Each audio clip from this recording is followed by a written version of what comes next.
Hi, guys, and welcome to This Is Us. Usually, you would have myself, your hostee, and the panelists ready to have a conversation on a topic. However, we have come to the end of season one, and we thought, what better way to end the season than to have some throwbacks? Our panelists are live in the chat, so please feel free to ask questions and comment. Sit back, relax, and enjoy. I really don't know. I'm an African, typical African man, and where we come from, we don't really talk about mental health. So I really don't know on that aspect whether it does affect me. But I do spend a considerable amount of time on social media, especially these days when we're all locked up. I got locked up, Who they won't locked let up? me You out. mean lockdown? Yeah, locked up, lockdown. I got locked up. Yeah. So I really don't know uh, how much it's affected me, but I know we do spend a considerable amount of time. Sometimes I do just step a bit back and look at my whole family. We're five in numbers, and I look at all of us, and we all very very close strangers. Everyone at a given time, considerable amount of time, they're always either on their phone, iPad, or laptop. I'm working from home, so Isn't that scary that sometimes you just enter your household and you're all sitting there on a device? it is That scary, actually but bothers at the me. end of the day, Yeah. though, this is the new reality. I'm in my own zone. I'm doing my work, so I don't want to be I don't want to be distracted from my work, paid job. I got to pay bills, and now I'm looking at my family closely going away from me. They're drawn to their own device. But if I go say, hey, let me disrupt that and ask them to, hey, let's be family. That means I won't be able to do my job. The bills got to be paid. So it's give and take. So somehow it does affect our life. I don't think social media per se is the reason for that. It's always been like that. We've had phrases like keeping up with the Joneses. That was before social media. What social media has done is exposed us. It's made it for everybody. It's just on demand for people to know that this is the fragility of human beings. We've always been fragile. We've always been trying to keep up with the Joneses, trying to keep up with the Tylers, trying to keep up with the badges of this world. You know what I mean? There are other ways to do that. You go to marriages, parties, you have family dues, and you see those who appear to be living life better than you, and you come back and moan and you mope and you say, whoa, look at that guy, look at that dude. We went to school together, we were in the same class. So I it's don't always think been like everybody that. does that though. No, it's always been like that. But social media, what social media has done, it's made it so readily available that people Oh, I see. Okay. see. So previously, Yeah. I would have to go out to see my mates who were doing better than me. Oh, Yeah. look, my Yeah. mate's got a new whip, got a new shoe. Yeah. But now I don't Yeah. have to go out. Just picking up my phone, my God, I'm getting WhatsApp. Boy, you see what your mate is doing and all of that stuff. So that's why it's just putting ready information for us right now. But it's always been there. So I don't think it's added more pressure, but it's always been the case with us. True. It's just It's only always exposed the been there. fragility.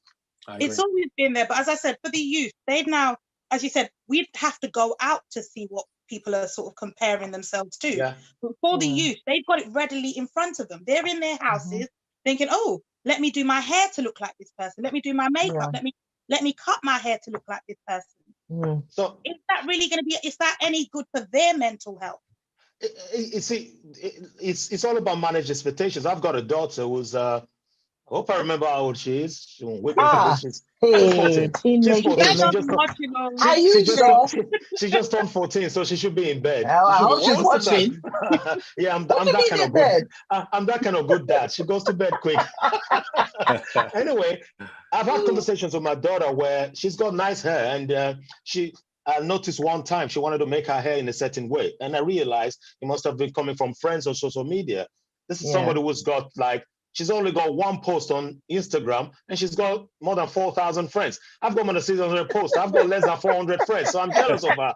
So you see, she must Jealous have seen it much? somewhere. Wait, Yeah. so one post and 4,000 friends. 4,000. Yeah, and the post When is you, not even when you clear. say It's friends, not clear anything. you mean followers, right? Not friends. Yeah. Followers, Yeah, fans. 4,000 followers, something like that. And I've got 600 posts and I got less than 300 followers. So I'm jealous of her. So what I was trying to say is this. I noticed one time she was talking about her hair, and I sat her down. I said, look, you've got beautiful hair. Appreciate what you got. It's all about managed expectations. If my kids come to me, one of my sons, when we used to go around during the days before we got locked up, locked up, something like that, or locked out. Yeah, those days, that little boy would tell me that guy's wearing this, that. He knows the names of How different old is your trainers. son? He's How old is your oh boy, you son? put me on the spot. I think he's Hey, I don't know. I can't remember how old he is. Just leave your me alone. child. I can't remember. Come on, Okay, I've got too Roughly, many. give us a range. Give us a roughly. range. 10 to 15. I think he's 11. He's 11. We think. He's 11, Okay. I believe that. Hand to my chest, he's 11. But this guy Okay. knows the names of different trainers and all of that. And I'm like, Mm. geez, how do you know that? Now, he is wanting to have those trainers. I have to manage the expectations for him and say, look, son, money don't grow upon trees, you know. I have to work for this money. You have to manage all of that. If you don't manage it, that's where the trouble comes. They're youth, like you rightly said. They're young ones. They still are our words. We still have a sort of an oversight over them. So we help them manage it. And it's not just them. I still have these pressures. I see my friend dress all good and I want to have what they're having. But reality kicks in and I say, you know what? I'm on paid salary. I don't know what that guy is doing. I need to Maybe the comparison thing, it depends on your personality, because I don't have that at all. I've never, if I see somebody wearing something, and not even on Instagram, whatever, in real life, if they're wearing shoes or bag or whatever, I'll go to them and say, oh, I'm sorry, where's that from? Or where'd you get that from? You know, old school kind of way. How would you feel if your child just said, I'm fine just working in the supermarket? And Never. Let me tell you something. I was watching, I don't know, something, The Voice. And this guy came up. This guy was 39 years old. And then he said something. They asked, what do you do? He said, get this. He didn't work in the supermarket. He's the person that collects the supermarket trolley from the outside to bring it to the inside. He's been doing this job since he was 18 to 39. You're still in your parents' house, sorting trolley, and you want to do music. And nobody has told you you're rubbish at this music thing and go and find something else. The reason why I didn't get my actual degree in my hand, the piece of paper, was because I basically got like suspended from drama school. I could have gone back. So in my third year, I got a job within that time that I was suspended. I never went back, and I never went back. So you finish, you have the qualification, you just don't have the documents to say that you have the qualification. There you go. My fees were nearly 40 grand. Yeah. Whoa. Yeah.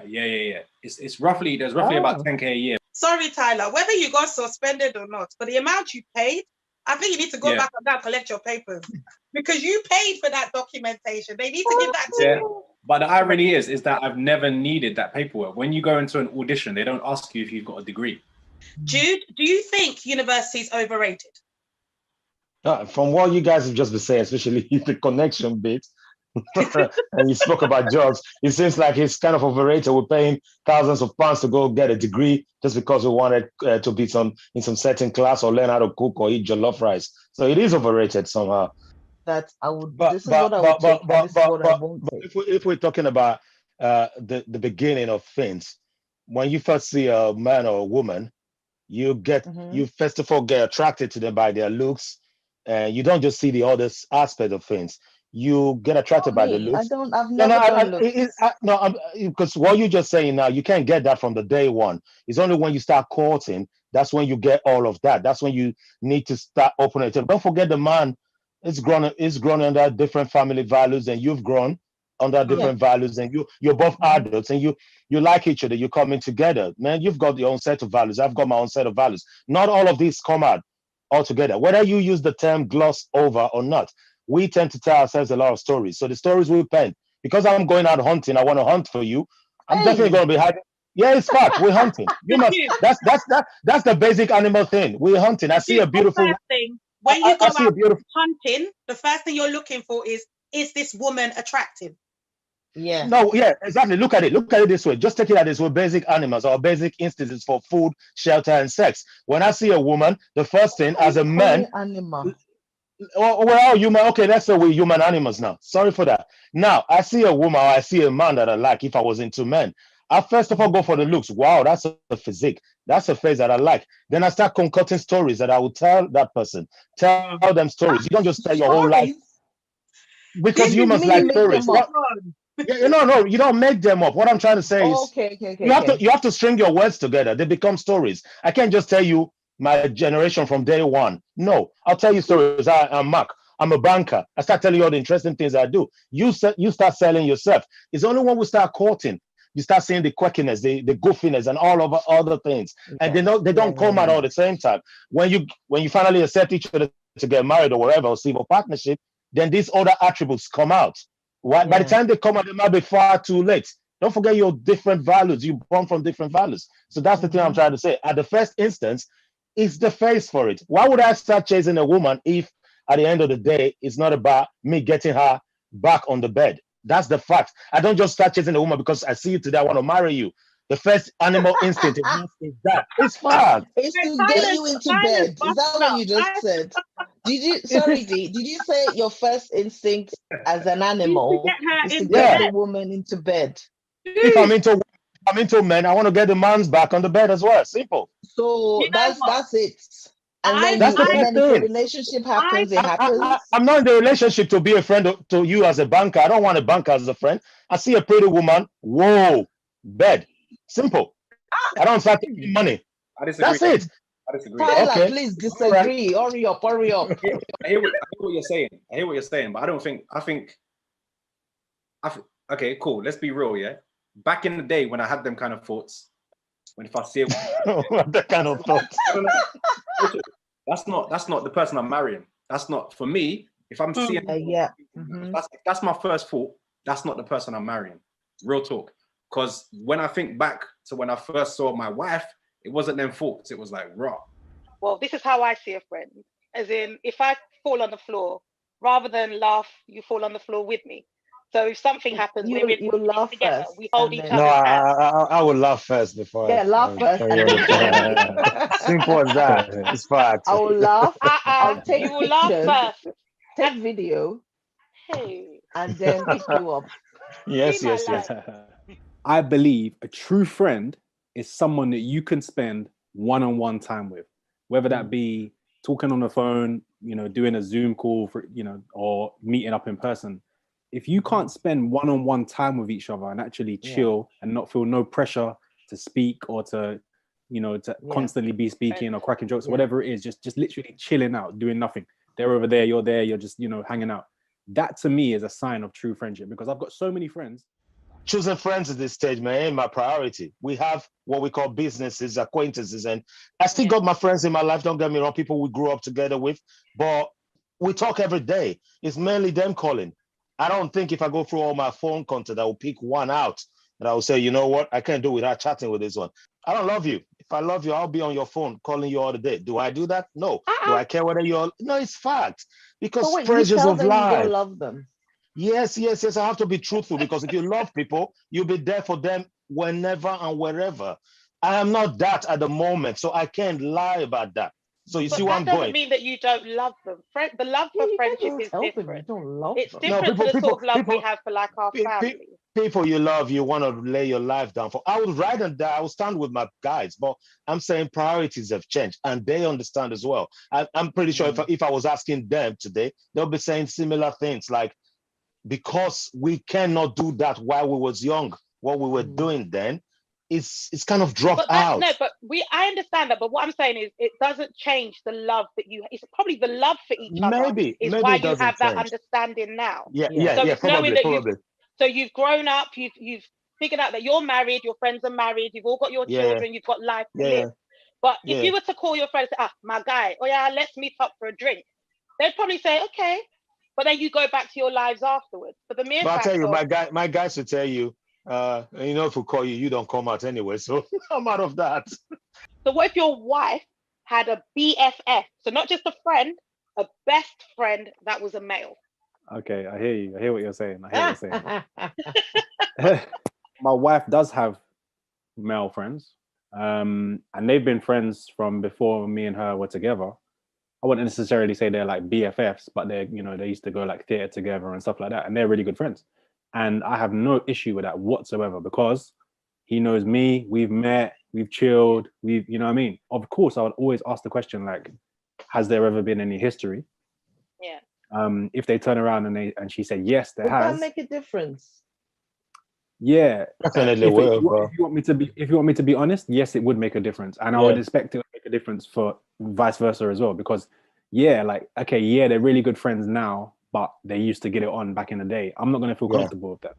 We did try to do something intimate, but then after the first time, it just felt really awkward. Like, nah, it's not going to happen. So y'all had virtual sex. We tried, but then we didn't. Thanks, Tyler.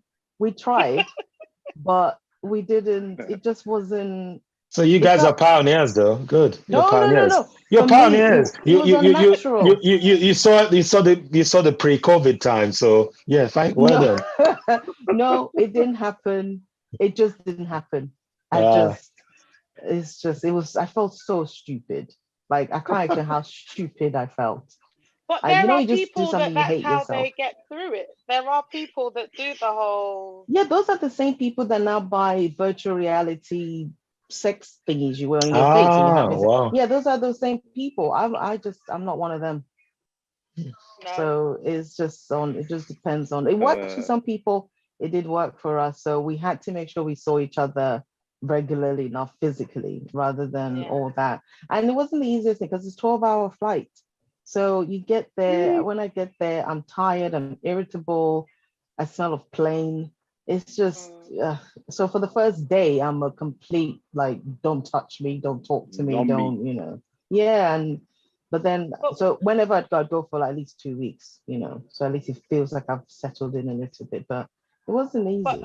You want to pay for it, go pay for it and do it. It's not right by the law, but go do it. Instead of taking a woman or a man through that whole journey, and they then wake up one day that you have Kelechi and Ikechuku and whatever back home as children, and you've got a wife. It is very, very, very sad. It's not good. It's not ended well, because I know people who's gone through this. I know a lot. I have a lot of experience. I've been involved in this as well, whereby I have join hand with somebody to fight somebody against this, and it caused big trouble. So I know all of this and how it's destroyed family. I'm happy. I'm putting my hands up here. I didn't promise no girl or no guy back home that I was going to come grab them, and I'm grateful I did not, because like I said, it wouldn't have lasted 2 hours when I go into Europe. I would have jackpot. But I've watched a wedding where the bride is there and there's a photograph of the groom. That's tell me thing. the groom. My dad told me about this. Yeah, that's a thing. It was very popular in Benin. Yep. Yes, but up till now, she's still in Nigeria. He's still in America, and then it's playing the long game. Like I said, it's doing what I said. Paper never come. It will come in 5, in 4, in 8. That's what he's saying. When I was younger, my dad used to joke to me, and he used to say, "Look, I can marry a woman in Nigeria for you. You don't even have to be there." He was like, "Oh, you can." That's what he was saying to me when I was younger. Yeah, all this time it's growing true. up, It still happens now. I may even have 5 wives in Nigeria. Mrs. Fire said. I don't know. What I'm saying is, when I go to Nigeria, next time I go to Nigeria, my wife, you better come with me. But then I think we've touched on it when we think about, we say post-shock, but we've had the shock, which is that whole already married with children back in Africa, a wife back in Africa, but from what I gather, it seems like that's something that's quite common. And female, we make it sound like it's just the men that do it. Women do it as well. Women do come over, marry, and sort of they work the game just the same, and it's the same issues, the same drive, the same grind. But I don't know, we've just put it down to being, it sounds like it's just a male thing, but we know that it's actually both males and female, probably more dominant with males, but women do it as well. But I don't know, what do we think about that? It's just, I think, go on. I think from experience though, it's been majority the guys.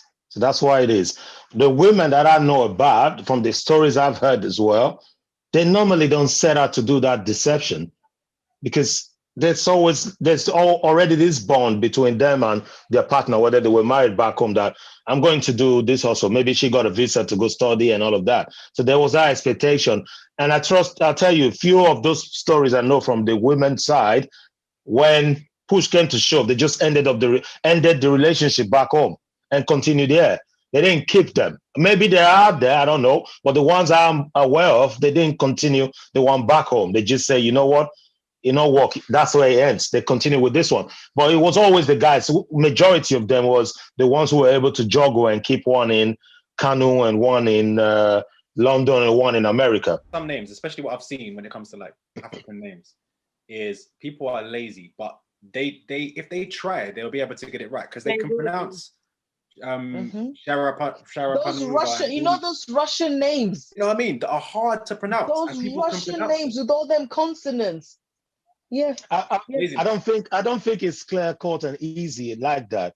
I think Russian is a European nation. There's a very hard name, one of these Chelsea footballers, Archipeleta. That's not how it's written, but that's how they pronounce it. And the commentators that will pronounce it sweet. Then you get this Nigerian player with just 3 letters, and they will murder it. You see, it's what Tyler said. They would have practiced saying the Russian name. Exactly. My problem with that is they not trying. With the European names, because they're from one family, you can, let me leave you at that, saying you have all the same consonants and vowel sounds. So it's different from our own. But there is what we call trying. I try a lot. My name is just 4 letters, Jude. I can't count how many times they've murdered it. I have to sing every time I tell people, can I call you Jude? Getting Jude no. Wrong? Oh gosh, every time I sing, I say, hey Jude. What do they call you? What do people call Take you? it up. They call it Judy. Judy. Can I call you Judy? Can I call you Jude? Can I call you Judy? Can I call you Judy? This is what I'm saying. It's I don't get it. But you see, it's the laziness and also it's the ownership. These are existential questions. They just want to, before these people start saying they're woke and start doing all this nonsense they're doing, because now there's a big thing with local authorities say people need to pronounce people's name the way they want it. I'm like, I've been here like 50 years before you guys. You're too late. I am that person. I will ask you, tell me how you pronounce your name. Yeah, it's simple because this is all I've got. This is all I've got. If you murder that, that's it. I'm done. I'm no longer a human. What they want to do is take ownership and call you whatever they want to call you in the absence of calling you boy or girl. They want to say, this is how I'll call you. And we have actually fallen on the floor or back lane and just let them call us whatever. I have to say all the time. I have not. Some of us challenge it. Even on LinkedIn, I challenge it. On LinkedIn, I challenged it. A lady called me from the bank. I challenged it. At the end, when she said to me, oh, can you call? Do you have any other questions? Blah, blah. I said, first of all, when you called me, you asked for Mrs. and you said my first name. You didn't say my last name. Nobody from any bank has ever called me and just said my first name as part of the security check. You say my surname. So I said, she goes, oh, and she was an Indian lady. She said, oh, I didn't want to get it wrong. I said, well, you didn't even try. And you as a minority ethnic person should know. So please, I'm only telling you this because we had a good conversation. We laughed, we joked, everything. So I made her feel very comfortable, which was why it was easy for me to tell her off. That's sort of I had to tell my consultants off 2 days ago on the email. I said, look, 2 years, 2 good years, you've been spelling my name wrong. And I've been telling you every time. 2 good years. Yeah. He didn't like the way I said 2 years, man, 2 years. Yeah. You've just That's been murdering my name. So my name is a double barrier name. My surname is a double barrier. These guys have taken the first part out. Clearly, they've taken it out, and it's caused problems for me. Like the other time, I got fined from NHS twice, saying I've got a fine to pay because I didn't pay for my meds. I said I paid because my name is a double barrier surname. These guys decided to take the first part out and put the last one there. It looked like I didn't pay for my medication. Wow. I told him off a couple of days ago. I said, you've murdered my name for 2 years plus. What is it? Get something right for once in your life. He's my employer, still my employer, but it's done it for more than 2 years. My one's happened a few times, and I've gone mad when I've done shows, and then they do a review in the newspaper or something. But the information they get is from the theater, so the theater sent over my name and they spelled it wrong. Then I see it, in the Guardian or whatever it is. My name is spelled wrong. And they meant to check it before they even send it. It doesn't take much to clarify to ensure that you've got the right spelling. And it's like, if someone now wants to search my name or whatever, eventually they'll find it. But still, it's not the point. It's really bad, and I've gone mad, and it's bad. On the phone to my agent. Dan, if you didn't know, well, you probably have gathered that already. But Tyler is an actor. Tyler's an actor and a photographer. But I'm going to say, Tyler, what have I seen you in? But have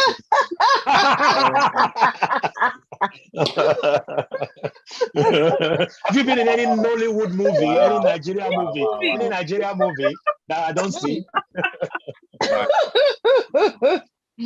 That one, I don't even think, I think that's a universal thing for actors that we don't like. Let me just educate anyone out there. Yeah, we don't like it when you say to us, if we say we're an actor and you say, oh, what have you been in, or what have I seen you in, all these guys, we do not like that. Because let me tell you right now, I can list off like 25 professional theater shows that I've been in, and you just because you've seen them and you don't go to the theater, you now disregard me as an actor and be like, okay, he just wants to be an actor just because I've not been in a Hollywood film that you went to see in the cinema last week.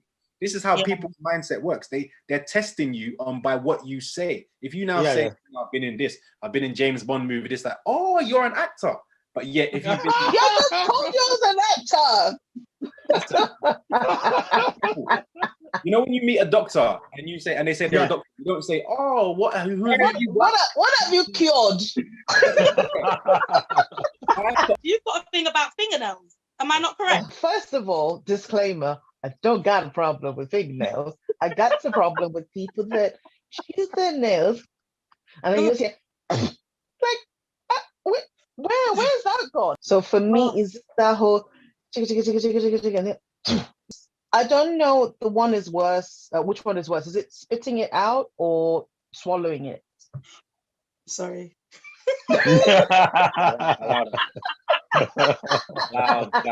If you describe me as to somebody else and say Jude is in the hospital and is in an unconscious state, it means I must have been hit by something on my head.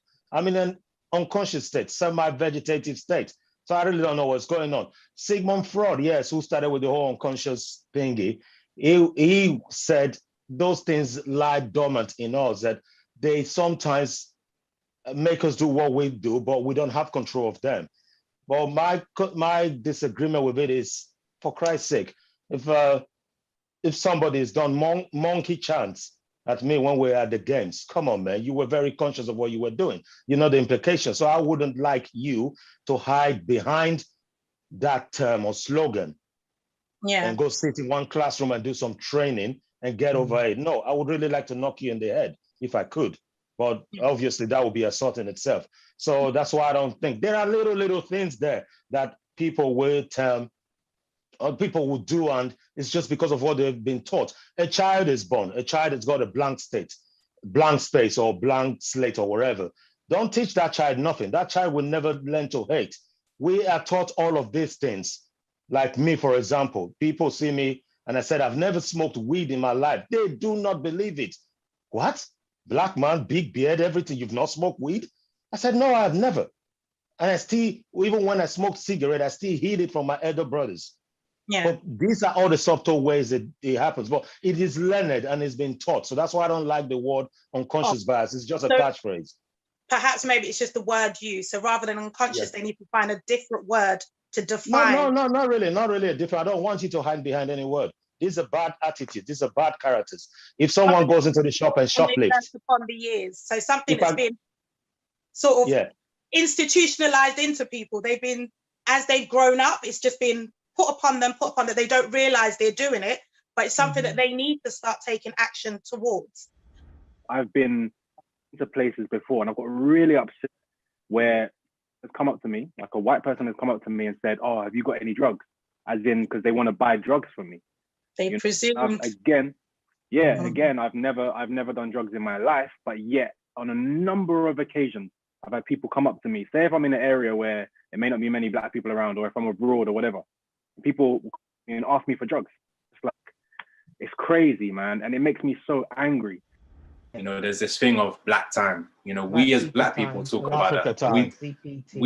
Africa time, black time, you know. And actually, that's something that really frustrates me because I'm someone that turns up to places on time. The one that annoys me the most is the weddings. You know, when people say weddings starting at 12, but the really the wedding's starting at 2, but they tell you to come at 12. We know it's not going to start at this time, but just in case, let us go there for the start time. We get there and then we're sitting there for 2 hours. That's happened many times. And you know what? So it's like, we at the end of the day, with all these kind of stereotypes, with all these kind of conscious, unconscious, whatever you want to call it, biases, we need to improve as well. Do you know what I mean? The Valentine's thing, if I remember correctly, was when anyone that had a secret crush on somebody, that was the day you would find out. No, you won't find out your secret crush, but you'd find a letter or note or something, and then they'll sign it, your secret crush. And most of the time you don't know who it is. Or it was also the day that a lot of the boys would make the biggest gesture. Let's say there's some girl they've been hunting, wooing, or what, or trying to woo. Sorry. They've been trying to woo for a long time, and then on the day, that's when they'll bring the big teddy. I don't get that. The teddy, I brought the big everything. Car. They had to use wheelbarrow to carry my those card. Big cards, girl, and still she refused my card. Now you know why I don't like that. I did do something romantic today, but I don't think it went anywhere. What was it? I'm not telling you. No. It's such a naff thing that even when I did, I was thinking, what are you doing? But we need to know, man. You can't leave us all hanging like that. It's so not romantic at all. You said it was romantic. You just said you did something romantic. You don't know. In my mind, it is. Yeah, so let us know. We'll be the judge. Yeah, we'll be the judge. Come on, spill. Share now. We want to hear. Oh God! I'm wearing matching brown pants. We're all ears. That's it. Hey. That's it. Victoria's Secret or no? Okay. My normal brand, no name. M&S. I said, and when I was thinking, oh God, but it's like it's neither here nor there. It's like I'm wearing clothes, so. I think it matters. I think it matters a lot, though. No, but when I was doing it, I felt silly. Like, what are you doing? No. Don't feel silly. Don't feel silly. You made an effort. You made an effort. Sometimes, like me. You see, I made an effort. It's not that hard to please us sometimes. Just a little matching underwear and that's cool, man. And the reason why I didn't want to say anything before is speak for yourself.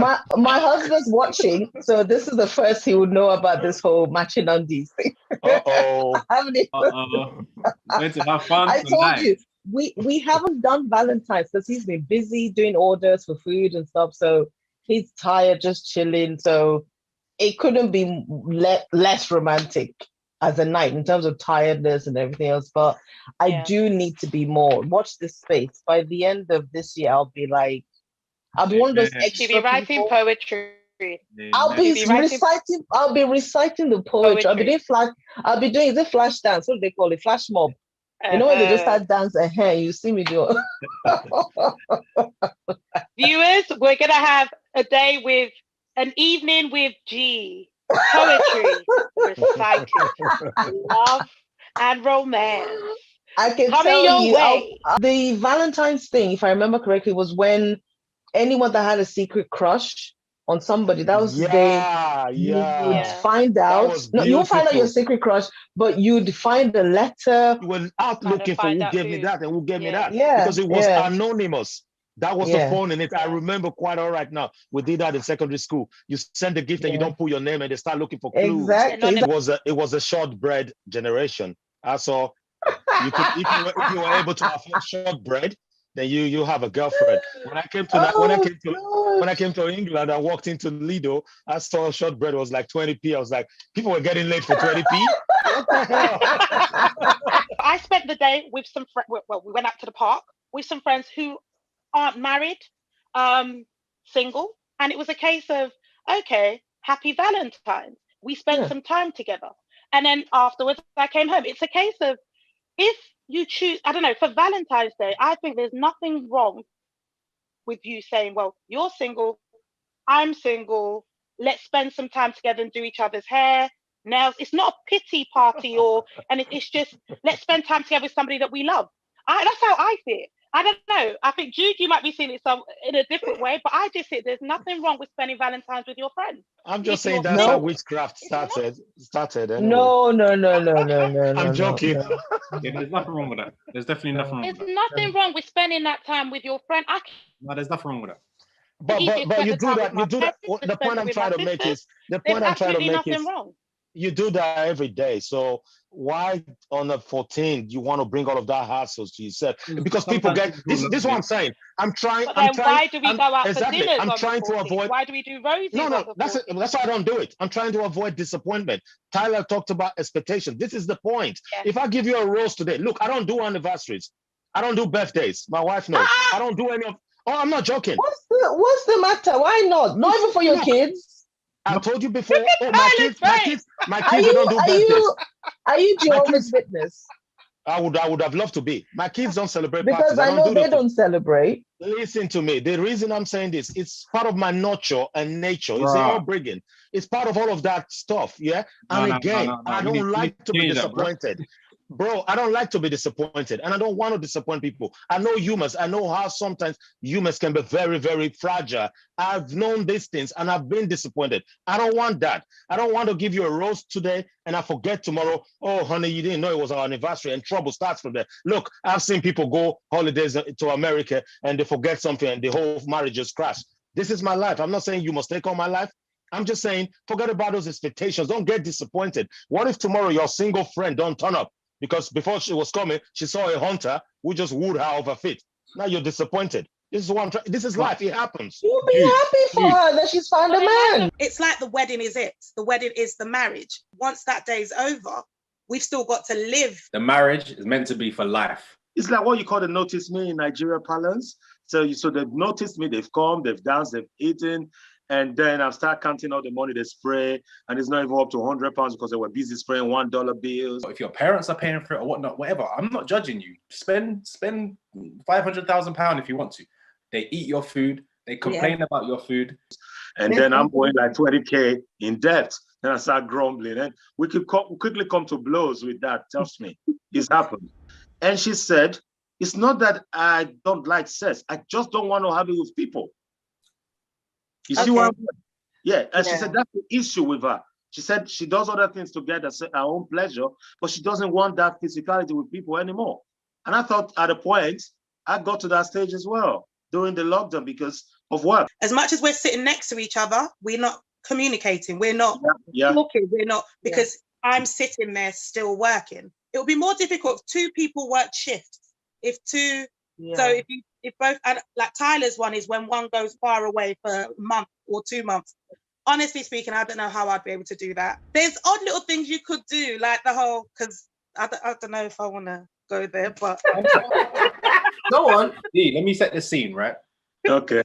Imagine I work in the corporate world, right? I'm at my desk right now, and I've got a serious, I'm doing some emails and whatnot. I'm talking to the boss, and then my wife comes in now, wearing some nice, fine lingerie. Yeah, new one that I've not seen before. The way I'm going to drop that email, drop that phone call. I've got something important coming through. Let me call you back. Let me call you back. Exactly. 10 minutes. Time out. You mad, fam? Try it out. The man, I'm just thinking, I want to get it. I want to get it, but I wasn't getting it. So all of that was just building frustration. Trust me, if we get it now in 6 months, is to the glory of God. It's 6 months. How many children do you have? Let me fair ask. I have 3. You don't hear? 3. Tell me how many you have. So now I'm looking to buy a mansion so that I can send everyone to their dungeon. I will get up and I was like, this night, man, I'm gonna get it. I'll be preparing myself. By the time I get to the bed, the boy is still awake. By the time he gets sleeping, I'm the one snoring. You need to retrain him in sleeping in his room. My dear, it's too late. I've messed it up. Trust me. I'll prepare. I'll be like, I'm getting it this morning. Nothing they stop me. Look, by the time I wake up, I try to touch madam. The boy knows and just bring his leg like this. Buy each other fun stuff. Like, I know what each other likes. Like, my husband knows I like fancy hotels. I like hotels. He knows my perfect dates. Women, buy sexy underwear for your husband. Buy the underwear you want him to wear. He may not, but you surprise you. Like I am from time to time. Speak it. Just as I am the hunter man, you are the underwear lady. Yeah, just get your man. If you want him to wear thong, buy him a thong. And then I'll go to his office and disturb him. And when he's on a Zoom call, I try I cannot dance sexy, but I try. And then he literally put his arm out, like his video is on, back off, sort of thing. So I've seen this advert. I don't even know if it was a TikTok where the lady walks in, the man's playing this computer game, and she walks in and she literally just strips it all off, and it's like, yeah, I'm here. All that kind of stuff. It does. Those things are very important for women, I must say. They're extremely important. Yeah. That tactile touching is very, very important. Being very, very close strangers. I'm sat there, I don't talk. And she sat there, we don't talk the whole day. I'm stuck with my computers and on phone calls. This man don't talk to them. So it does have impact on the sex life and everything. Oh yeah, I can see the eyebrows raising. Yeah, it does. No, because you said sex. I'm doing it twice. But this is how I've got to keep myself sane. You not have a lunch break at work? I didn't have a room to myself, so I slept on benches. Yeah, tiny. When we made benches, I don't mean the benches you see in the parks here in England. I mean proper tiny benches. Our benches are different. They're very tiny. Up to this, my bed right now, man. I made it a point to go buy a super king size bed, but still, I sleep on this side of the bed and I don't move. I don't move on the edge. Yeah, I don't move because I still remember from You're back so home. used to it. Yeah, because if you moved while you're sleeping on the benches, then you will be on the floor. So most times though, I slept on the floor, but later we upgraded to benches. I was born in London, Whitechapel, London Hospital. To my mom, my dad wasn't actually in the country at the time. He was in Nigeria. But anyway, I think my dad met me around when I was 6 months old. Their marriage kind of fell apart. And when I was around, I don't know, maybe 1.5. So I grew up with my mom and my stepdad. My stepdad is not perfect, like none of us, but I will always respect him and I'll always love him because essentially he raised me. He was hard, but he raised me. My dad's still in my life and we have a good relationship. He's in Nigeria. He's back in Nigeria. But yeah, it's just a bit messy. I don't think they planned to have me when they had me. It could have been a shotgun wedding. As in, it got my daughter pregnant. Oh yeah, Maria. When they got divorced, it was very messy. So when I was 10, I met this auntie that I was now told to call mommy. Because I actually lost my mom when I was 11. It wasn't great. I've said this to my sister before. The only reason I didn't run away from home was because of her. When I lived with my dad, it was completely different because he was so strict. I had to be home at 7 p.m. Even like up to year 10, I had to be home at 7 p.m. No matter what day it was, if I went out, 7 p.m. was home time. Imagine one of my friends was having a birthday party one time, right, at his house. He had a big house.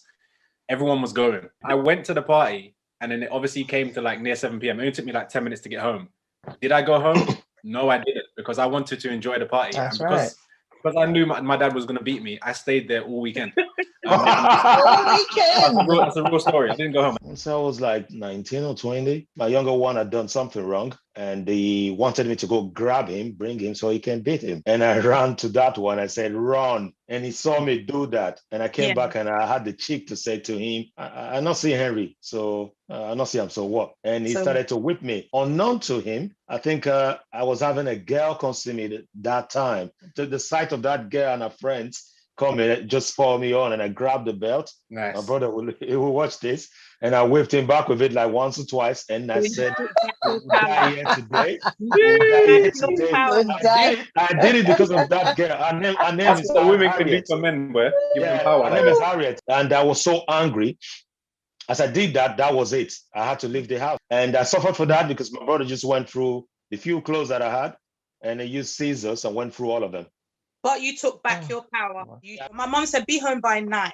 And those days, I think Carnival would go on later than that. And there was also the after party. So I think I strolled home about 4 in the morning. Yeah, you call that stroll. And I was trying to open the door and the door wouldn't open. So I was knocking. My mum came through the window. She goes, you see where you just came from. Go back there. Go back to where you just came from. Go back to the sender. Thank you for showing us some love by watching our videos. Please subscribe to this YouTube channel, 2HB TV, and go through all the 20 episodes in full. That's right. We have 20 episodes in season 1, which will keep you busy for some time till we return. And our aim for season 2 is to return in 4 weeks. That's on the 27th of June. So click subscribe and the notification so you get the update when we're good and ready to come back, and just to ensure that you do not miss out when we return with season 2. So this is us, and we certainly have arrived.